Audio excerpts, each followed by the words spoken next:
الحمد لله نحمده ونستعينه ونستغفره ونؤمن به ونتوكل عليه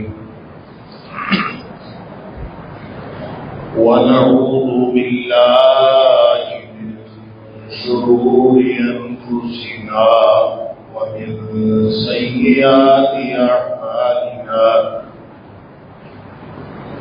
من يهده الله فلا مضل له ومن يضلل فلا هادي له وأشهد أن لا إله إلا الله وحده لا شريك له وأشهد أن محمدا عبده ورسوله أرسله بالحق بشيرا ونذيرا بين يدي الساعة فمن يطع الله ورسوله فقد رشد واهتدى ومن يعص الله ورسوله فقد ضل وغوى فإنه لا يضر إلا نفسه ولا يضر الله شيئا نسأل الله ربنا أن يجعلنا ممن يطيعه ويطيع رسوله ويتبع رضوانه ويجتنب سخطه فإنما نحن به وله أما بعد فإن خير الحديث كتاب الله وخير الهدي هدي محمد صلى الله عليه وآله وسلم وشر الأمور محدثاتها وكل محدثة بدعة وكل بدعة ضلالة وكل ضلالة في النار فأعوذ بالله السميع العليم من الشيطان الرجيم من همزه ونفخه ونفثه بسم الله الرحمن الرحيم لقد رضي الله عن المؤمنين إذ يبايعونك تحت الشجرة فعلم ما في قلوبهم فأنزل السكينة عليهم وأثابهم فتحا قريبا یقیناً اللہ راضی ہو گیا ان اہل ایمان سے جب وہ اے حبیب صلی اللہ علیہ وسلم آپ کے ہاتھ پر بیعت کر رہے تھے ایک درخت کے نیچے.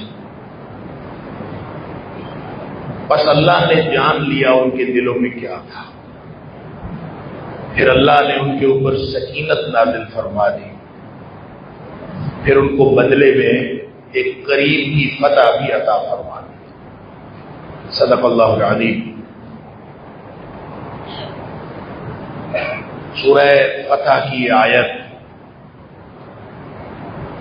ایک تاریخی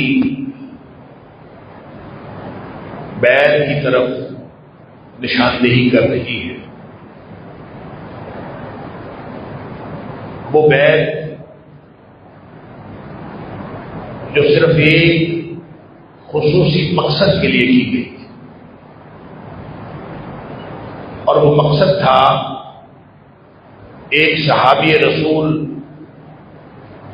داماد رسول صلی اللہ علیہ وسلم حضرت عثمان غنی رضی اللہ تعالی عنہ کے خون کا بدلہ دینا.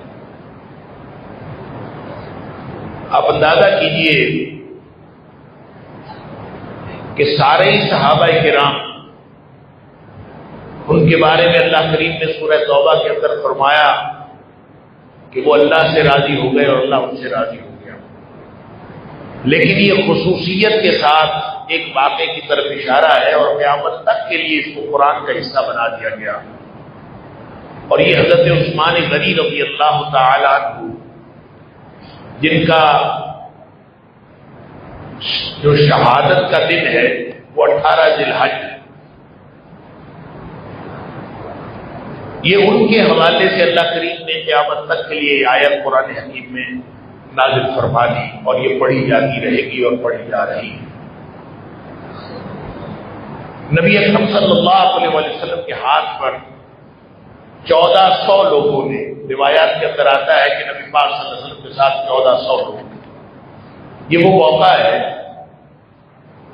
جب نبی پاک صلی اللہ علیہ وسلم عمرہ کرنے کے لیے تشریف لائے تھے اور کفار مکہ نے آپ کو روک لیا تھا حدود حرم سے باہر، اور جس مقام پر روکا تھا اس مقام کا نام ہے حدیبیہ.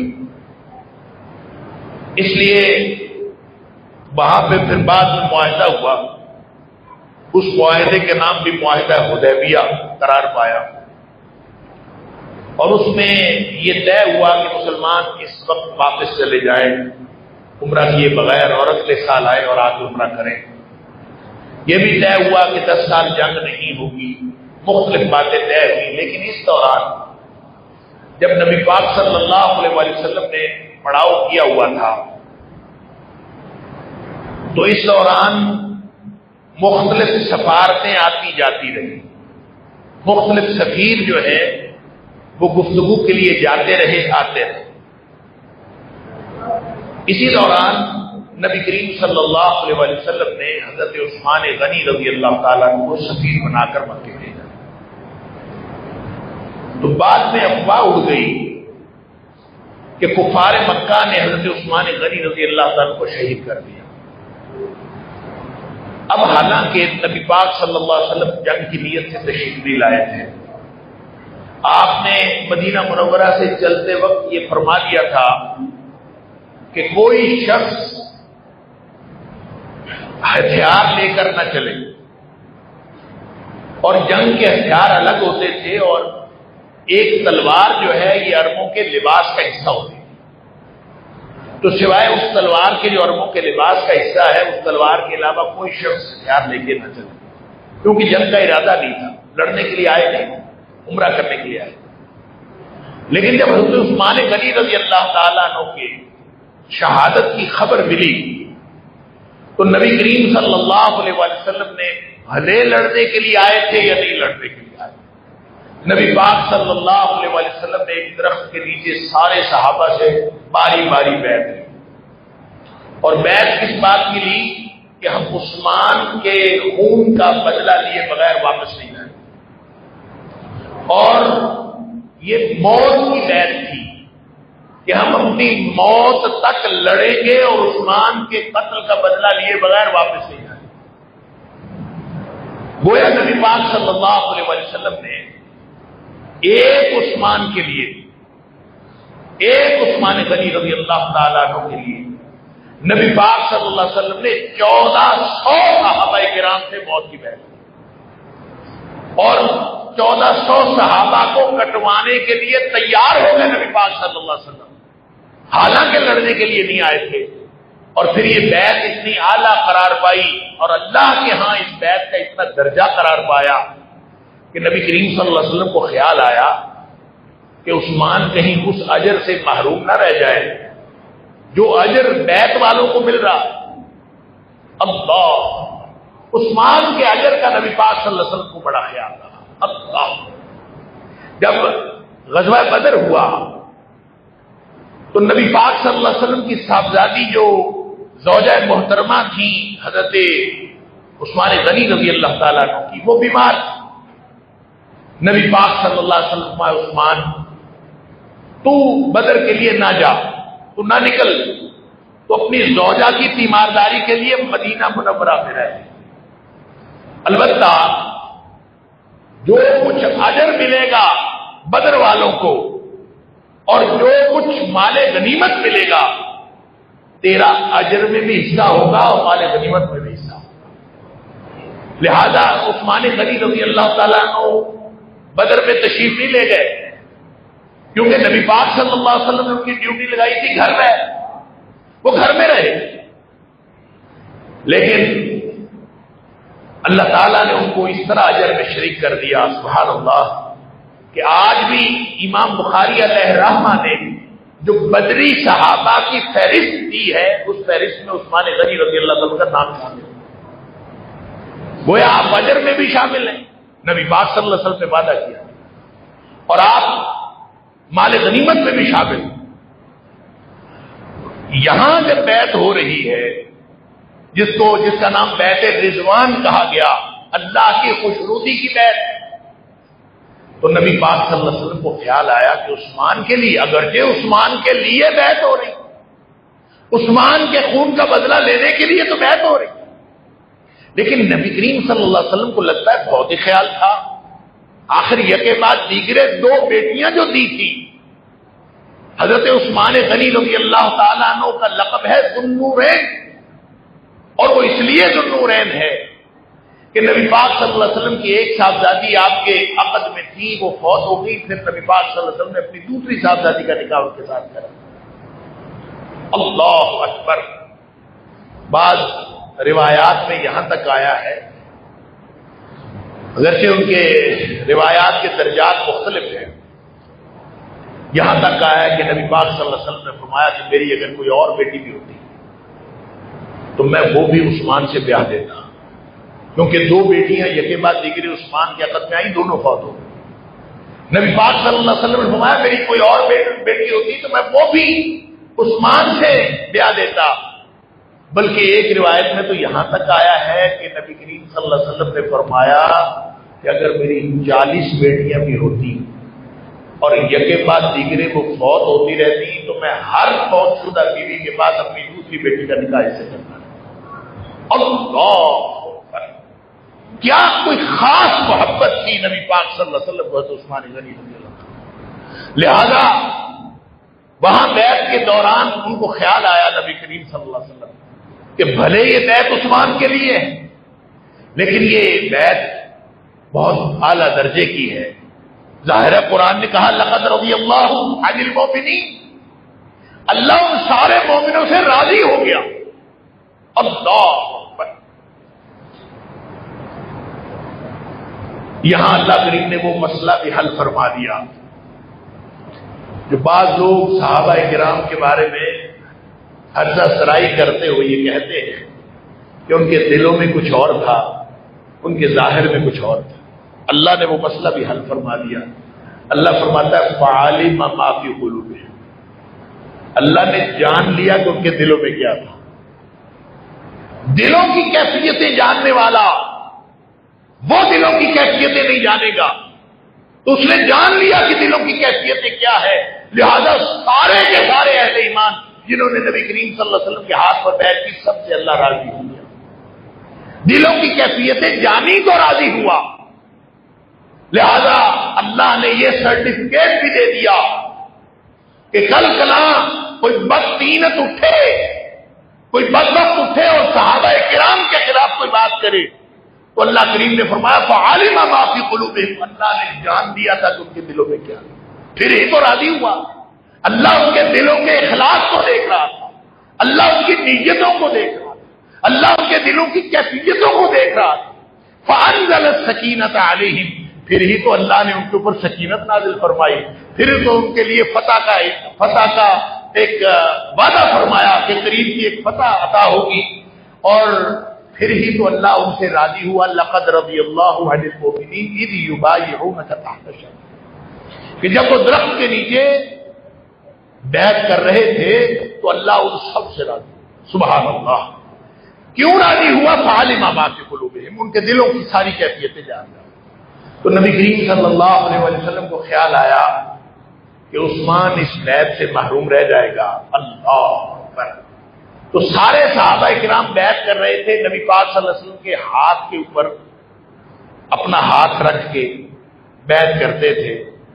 اور نبی کریم صلی اللہ علیہ وسلم نے جب سب کی بیعت ہو چکی تو آپ نے اپنا ہی ہاتھ رکھا، پھر آپ نے اپنے ہاتھ کے اوپر اپنا ہاتھ رکھا اور پھر بیعت کے الفاظ دہرائے اور فرمایا ہادی ید عثمان، یہ جو میرا ہاتھ ہے نا اوپر والا، یہ عثمان کا ہاتھ ہے.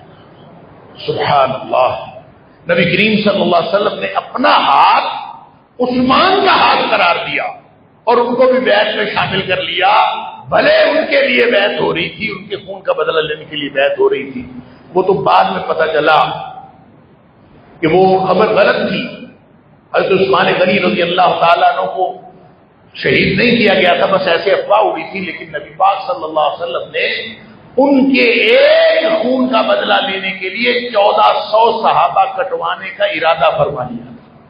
یہ اللہ کو بیعت اتنی پسند آئی کہ قرآن کا حصہ بنا دیا اور فرمایا سب سے اللہ راضی ہو گیا. سبحان اللہ.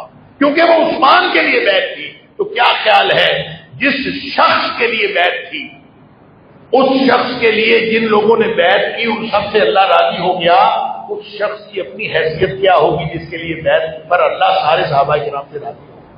سبحان اللہ.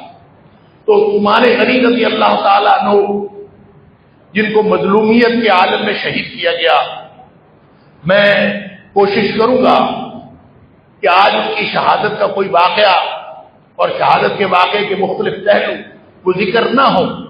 آج ہم صرف ان کے فضائل کی بات کریں اور اللہ کی توفیق سے انشاءاللہ اگلے جمعے میں ان کی شہادت کی بات کروں بشرط زندگی اور بشرط توفیق الہی. عثمان غنی رضی اللہ تعالیٰ عنہ تیسرے خلیفہ راشد، پہلے حضرت ابوبکر، دوسرے حضرت عمر فاروق رضی اللہ تعالیٰ عنہ اور تیسرے حضرت عثمان غنی رضی اللہ تعالیٰ عنہ اور چوتھے حضرت علی رضی اللہ تعالیٰ عنہ. حضرت ابن عمر رضی اللہ تعالیٰ عنہ فرماتے ہیں، عبداللہ بن عمر جو فقیہ صحابہ میں سے ہیں، وہ فرماتے ہیں کہ جب نبی پاک صلی اللہ علیہ وسلم، یہ تو خلیفے تو بعد میں بنے، یہ نمبر جو لگے ہیں یہ نبی پاک صلی اللہ علیہ وسلم کے دور میں لگ گئے تھے. پہلا نمبر کس کا؟ یہ نبی پاک صلی اللہ علیہ وسلم کے دور میں لگ گیا.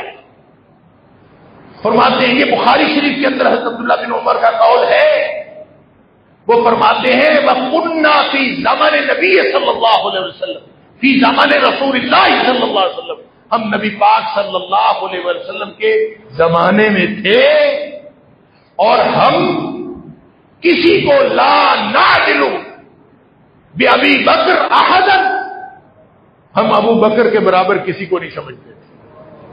ہم تھے نبی پاک صلی اللہ علیہ وسلم کے زمانے میں اور نبی پاک صلی اللہ علیہ وسلم موجود تھے تو سب کو پتا تھا کہ پہلا نمبر ابو بکر کا ہے، ابو بکر کے برابر ہم کسی کو نہیں سمجھتے.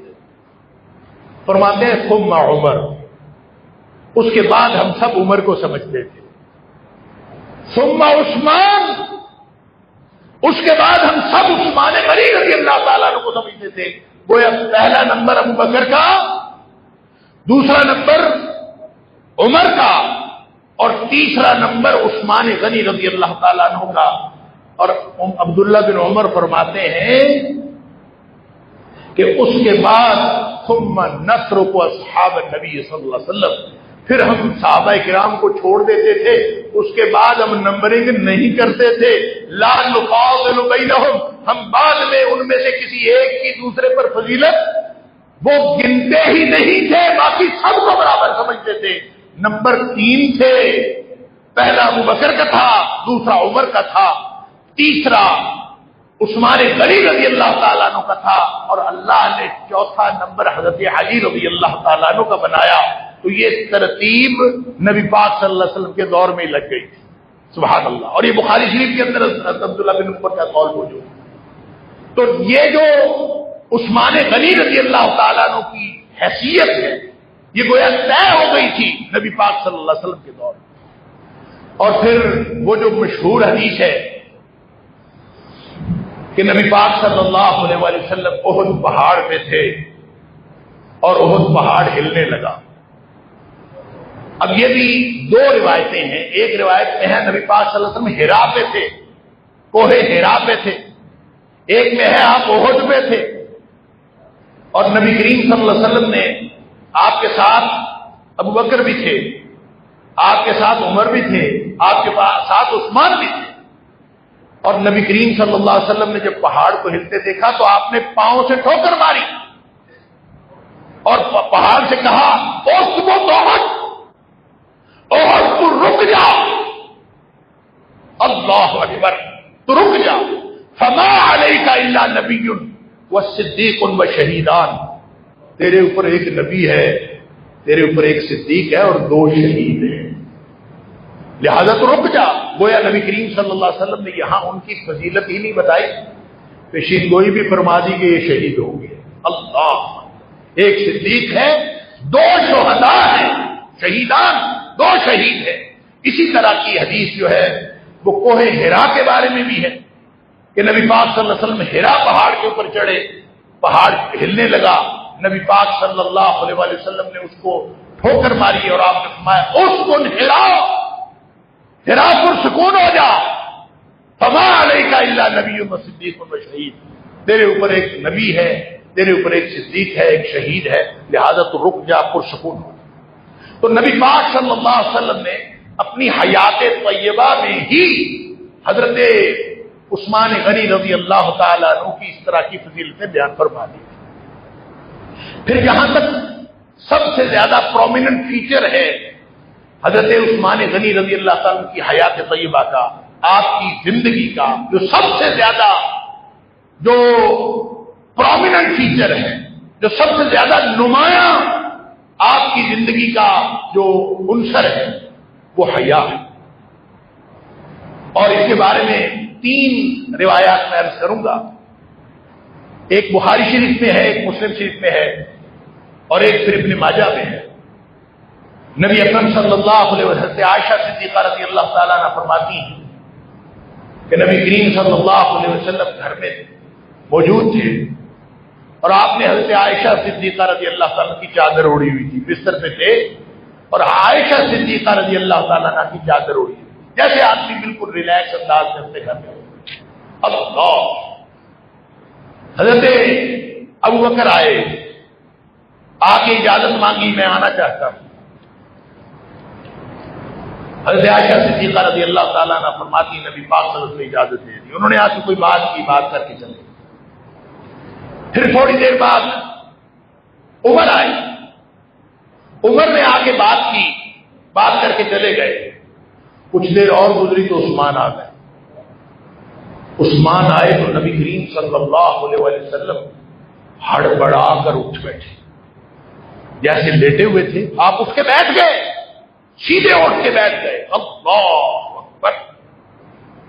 حضرت عائشہ صدیقہ رضی اللہ تعالیٰ عنہ فرماتی ہے میں نے پوچھا نبی پاک صلی اللہ علیہ وسلم سے کہ ابو بکر بھی آئے، عمر بھی آئے، اور لم آرکا فضحت بأبی بکر و عمر کما فضحت بعثمان، میں نے نہیں دیکھا کہ آپ کو گھبراہٹ ہوئی ہو جب ابو بکر آئے، میں نے نہیں دیکھا آپ کو گھبراہٹ ہوئی ہو جب عمر آئے. تو جب حضرت عثمان غنی رضی اللہ تعالیٰ عنہ آئے تو آپ کو گھبراہٹ بھی ہوئی ہے اور آپ بالکل سیدھے ہو کے بیٹھ گئے، کیا ہوا؟ اللہ، اس حدیث میں نے عرض کیا یہ بخاری کی روایت ہے، دوسری مسلم شریف کی روایت. اس روایت میں جو بخاری شریف کے اندر ہے اس میں حضرت عائشہ صدیقہ رضی اللہ تعالیٰ عنہ فرماتی ہیں کہ نبی پاک صلی اللہ علیہ وسلم نے فرمایا کہ ان عثمان رجل حیی، جو عثمان ہے بڑا باحیا آدمی ہے. اللہ، رجل حیی، بڑا باحیا آدمی ہے. اس کا مطلب یہ نہیں ہے کہ باقی نعوذ باللہ من ذالک بے حیا تھے، مطلب یہ کہ جتنی حیا عثمان میں ہے اتنی کسی میں نہیں تھی. اللہ، وَإِنِّي خَشِيتُ نبی پاک صلی اللہ علیہ وسلم فرماتے ہیں مجھے ڈر لگا کہ ایسا نہ ہو کہ اگر میں اس کو اگر میں اس کو اجازت دے دیتا حالات تلک الحال، جس حال میں پڑا ہوا تھا، میں اگر اس طرح عثمان کو اجازت دے بھی دیتا تو مجھے ڈر تھا اللہ یبلغ الی فی حاجتہ، اس نے آنا تھا، اس نے بات کیے بغیر واپس چلے جانا تھا، اس نے میرے سے بات ہی نہیں کرنی تھی، کیونکہ مجھے پتا ہے کہ باحیا، اس نے صرف یہ دیکھنا تھا کہ نبی کریم صلی اللہ علیہ وسلم ریلیکس بیٹھے ہوئے ہیں، تو اس نے بات کیے بغیر واپس چلے جانا تھا، اس لیے میں ٹھیک ہو کے بیٹھا تاکہ یہ عثمان جو آیا ہے یہ اپنی بات کر لے۔ اللہ اکبر۔ اور دوسری حدیث جو مسلم شریف کے اندر روایت ہے وہ بھی عائشہ صدیقہ رضی اللہ تعالیٰ عنہا، اس میں حضرت عائشہ صدیقہ رضی اللہ تعالی عنہا فرماتی ہیں کہ ابو بکر داخل ہوئے اور نبی پاک صلی اللہ علیہ وسلم نے کوئی خیال نہیں کیا، کوئی پرواہ نہیں کی، لم تحتش له ولا تبالہ، عمر آئے لم تحتش له ولا تبالہ، نہ اس کا کوئی خیال کیا نہ اس کی پرواہ کی۔ اور اس حدیث میں یہ بھی ہے کہ غالباً نبی پاک صلی اللہ علیہ وسلم کی کوئی پنڈلی جو ہے، آپ کی ٹانگ کا کوئی حصہ جو ہے وہ نظر آ رہا تھا، آپ کا کپڑا ہٹا ہوا تھا، نبی پاک صلی اللہ علیہ وسلم آرام سے بیٹھے تھے ریلیکس انداز میں، ابو بکر داخل ہوئے کوئی پرواہ نہیں کی، کوئی خیال نہیں کیا، عمر داخل ہوئے کوئی پرواہ نہیں کی، کوئی خیال نہیں کیا۔ حضرت عائشہ صدیقہ رضی اللہ تعالیٰ عنہ فرماتی ہیں جب نبی کریم صلی اللہ علیہ وسلم نے پوچھا، جب بتایا گیا کہ عثمان آ رہے ہیں تو نبی پاک صلی اللہ علیہ وسلم سیدھے ہو کے بیٹھ گئے۔ عائشہ صدیقہ رضی اللہ تعالیٰ عنہ فرماتی ہے میں نے پوچھا کہ ابو بکر آئے آپ نے کوئی پرواہ نہیں کی، کوئی خیال نہیں کیا، عمر آئے آپ نے کوئی پرواہ نہیں کی، کوئی خیال نہیں کیا، لیکن جب عثمان آئے فجلست، آپ اٹھ کے بیٹھ گئے ہیں، وسویت ثیابک، اور آپ نے اپنے کپڑے سیدھے کر لیے ہیں، یہ آپ نے فرق کیوں کیا ہے؟ تو اس میں پھر نبی پاک صلی اللہ علیہ وسلم نے فرمایا الا استحی من رجل تستحی منہ الملائکہ، کیا میں اس آدمی سے حیا نہ کروں جس سے فرشتے بھی حیا کریں؟ اللہ اکبر، کیا سمجھ آئی؟ سمجھ آئی اللہ کے فرشتے عثمان سے حیا کرتے ہیں، اور نبی اکرم صلی اللہ علیہ وسلم اس حیا کا خیال رکھتے ہوئے کہ سارے فرشتے بھی تو حیا کرتے ہیں، نبی پاک صلی اللہ علیہ وسلم بھی عثمان کا خیال رکھتے ہیں اور اس کے سامنے اس طرح سے نہیں آتے جس طرح باقی سارے لوگوں کے سامنے آ جاتے ہیں۔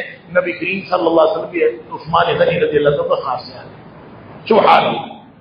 اور اسی طرح ابن ماجہ کی روایت ہے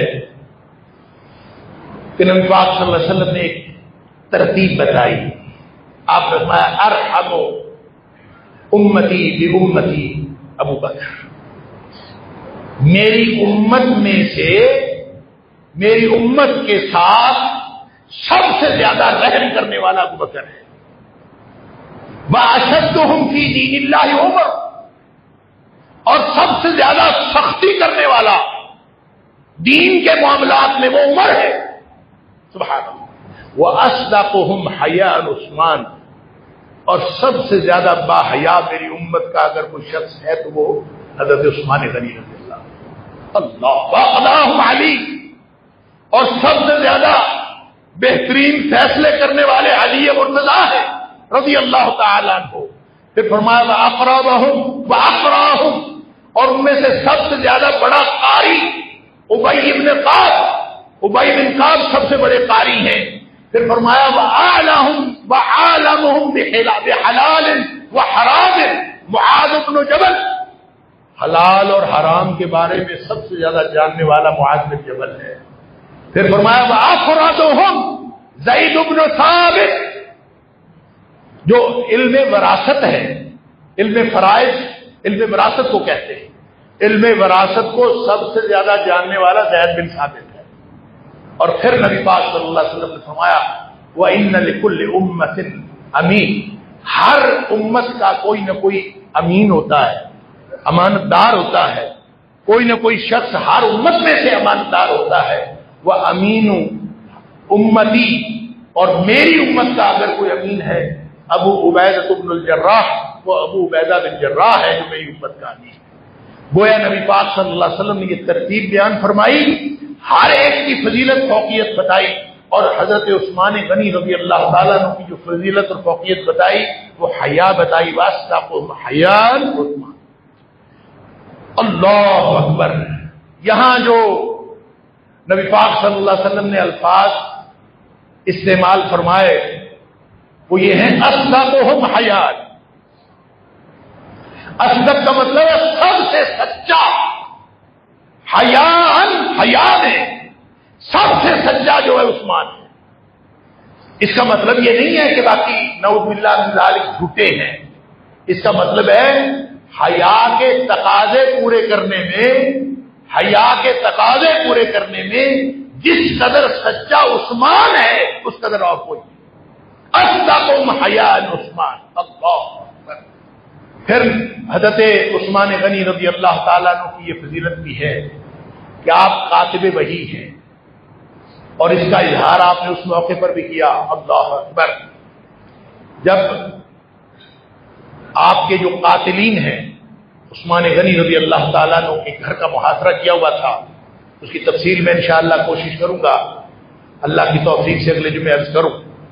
تو گھر کا محاصرہ کیا ہوا تھا، اور جب قاتلین اندر گھس آئے اور ایک شخص نے تو حضرت عثمان غنی رضی اللہ تعالیٰ کا گلا دبایا، اس کی بھی تفصیل ہے، اور ایک شخص نے وار کیا، وہ حضرت عثمان غنی رضی اللہ تعالیٰ عنہ کے دائیں ہاتھ پر لگا اور ہاتھ کا ایک حصہ کٹ گیا۔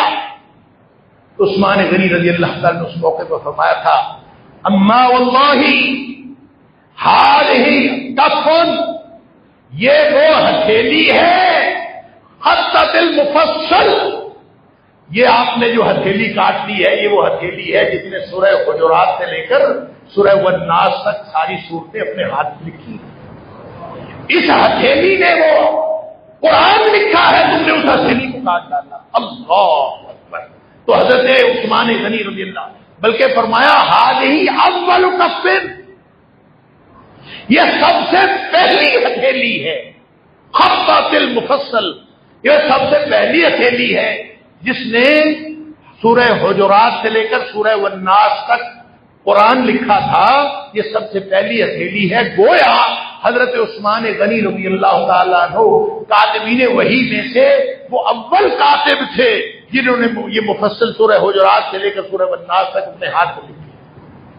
یہ بھی نبی کریم صلی اللہ علیہ وسلم کے ساتھیوں نے اور آپ کے وحی لکھنے کا جو فضیلت عطا ہوئی حضرت عثمان غنی رضی اللہ تعالیٰ کو، یہ بھی انوکھی تھی۔ آپ اس کا مطلب پڑھنا لکھنا جانتے تھے، آپ پہلے سے پڑھے لکھے تھے، اور آپ نے نبی پاک صلی اللہ علیہ وسلم کے ساتھ وحی کی باقاعدہ کتابت بھی کی۔ اللہ اکبر! اور پھر جب جیش العسرہ آیا، سب لوگوں کو معلوم ہے جیش العسرہ جب آیا،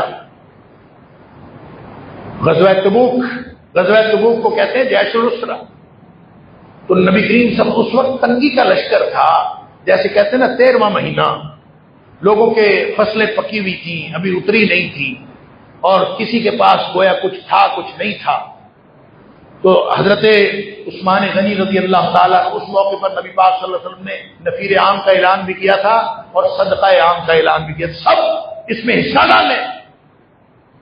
تو عثمان غنی رضی اللہ تعالیٰ نے 1000 دینار لے کے آئے۔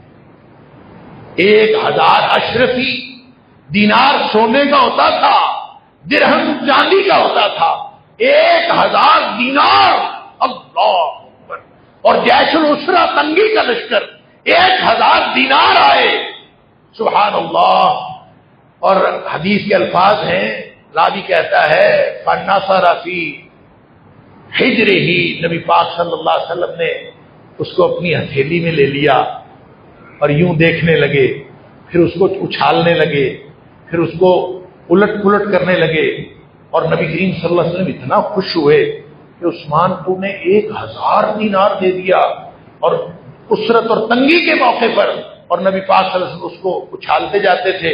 ساتھ آپ نے پتہ کیا فرمایا؟ ترمذی شریف کی صحیح حدیث ہے، نبی کریم صلی اللہ علیہ وسلم فرمایا ما ضر عثمان ما عمل بعد هذا اليوم، آج کے بعد عثمان جو مرضی عمل کرے اس کو نقصان نہیں ہوگا، جو مرضی عمل کرے اس کو نقصان نہیں ہوگا۔ اللہ!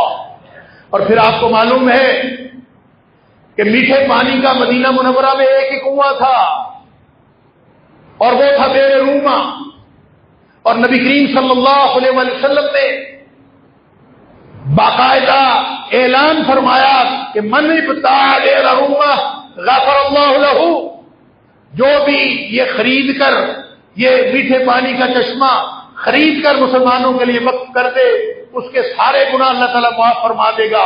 اور حضرت عثمان غنی رضی اللہ تعالیٰ نے وہ خرید کے دیا اور مسلمانوں کے لیے وقف کر دیا، اور اس پر بھی جب آپ کے اوپر محاصرہ ہوا تو آپ نے اس محاصرے کے دوران اپنے گھر کی چھت پہ چڑھ کر جو خطابات فرمائے اس میں یہ خطاب بھی فرمایا، آپ نے فرمایا کہ میں تمہیں اللہ کی قسم دیتا ہوں، انشودوں کو میں تمہیں اللہ کی قسم دیتا ہوں، اور پھر فرمایا یہ میں قسم کسی اور کو نہیں دے رہا، میں صحابہ کرام کو دے رہا ہوں۔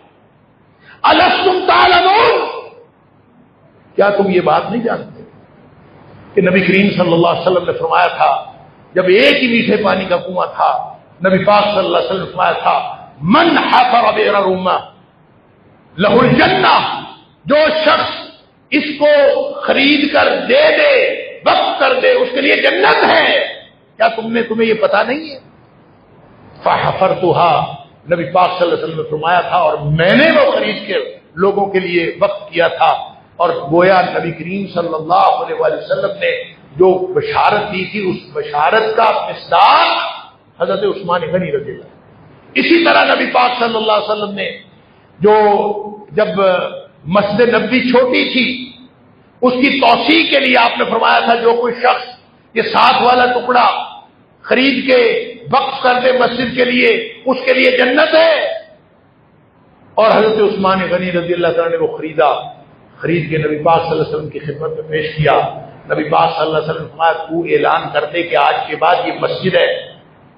حضرت عثمان غنی رضی اللہ تعالیٰ فرماتے ہیں میں نے نبی پاک صلی اللہ علیہ وسلم کے کہنے پر یہ اعلان کر دیا کہ یہ مسجد ہے، اور نبی پاک حضرت عثمان غنی رضی اللہ تعالیٰ نے محاصرے کے دوران چھت پہ چڑھ کر جتنی باتیں کی تھی اس میں یہ بات بھی تھی، آپ نے فرمایا تم یہ جانتے نہیں ہو کہ میں نے مسجد نبی کی توسیع کے لیے ٹکڑا خرید کے دیا تھا، نبی کریم صلی اللہ علیہ وسلم نے میرے لیے جنت کی بشارت دی تھی، کیا تم یہ جانتے نہیں؟ سب نے کام جانتے، اس کے باوجود حضرت عثمان غنی رضی اللہ عنہ کو شہید کر دیا۔ بشارت تو اس موقع پر بھی ہوئی جب ابو موسیٰ اشعری رضی اللہ تعالیٰ عنہ وہ فرماتے ہیں کہ نبی پاک صلی اللہ علیہ وسلم کسی باغ میں تھے، میں ان کے ساتھ تھا، کوئی شخص آیا، اس نے دروازہ کھٹکھٹایا، اندر آنے کی اجازت چاہی، نبی پاک صلی اللہ علیہ وسلم فرمایا آنے دو اور اس کو جنت کی بشارت دے دو۔ میں نے دروازہ کھولا تو ابو بکر تھے، ابو بکر کو جنت کی بشارت دی، انہوں نے اللہ کا شکر کیا، آ کے بیٹھ گئے، پھر دروازہ کھٹکا، کسی نے آنے کی اجازت چاہی، نبی پاک صلی اللہ علیہ وسلم فرمایا اجازت دے دو اور اس کو جنت کی بشارت دے دو۔ دیکھا تو عمر تھے، انہوں نے ان کو بشارت دی، انہوں نے اللہ کا شکر کیا، پھر تیسری دفعہ پھر دروازہ کھٹکا، حضرت ابو موسیٰ اشعری رضی اللہ تعالیٰ عنہ فرماتے ہیں نبی پاک صلی اللہ علیہ وسلم فرمایا اس کو آنے دو اور اس کو کہو تیرے لیے بھی جنت کی بشارت ہے، لیکن کچھ مصائب کے بعد تمہیں جنت ملے گی، کچھ مصیبتوں کے بعد جنت ملے گی۔ اللہ! اور وہ کہتے ہیں کہ میں نے جا کے دروازہ کھولا تو عثمان غنی رضی اللہ تعالیٰ عنہ تھے، میں نے جا کے اسی طرح جیسے نبی کریم صلی اللہ علیہ وسلم بشارت دی جنت ہے تمہارے لیے، لیکن کچھ مصیبتوں کے بعد۔ یہ وہ مصیبتیں ہیں جو حضرت عثمان غنی رضی اللہ تعالیٰ کی شہادت کا باعث بنی۔